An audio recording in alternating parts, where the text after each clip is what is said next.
To upload your attendee data by an Excel file into Fredo, you simply go and click Create Print Event.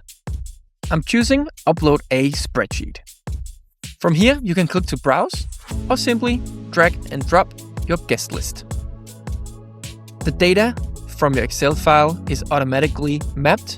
The only thing I'm manually mapping is the QR code, where I from the drop-down menu is picking Ticket ID.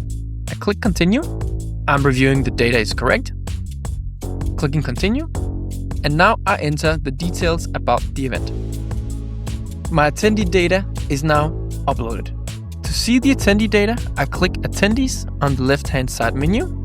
And if I want to edit a single attendee, I can click the attendee to make the change.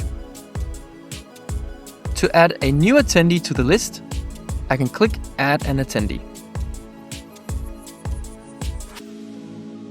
If I want to bulk update the attendee data, I click Update Data, where I can either add to the current list by uploading an Excel spreadsheet again, or I can replace everything. The only thing to do now is to design the label, and then I'm ready to print name badges.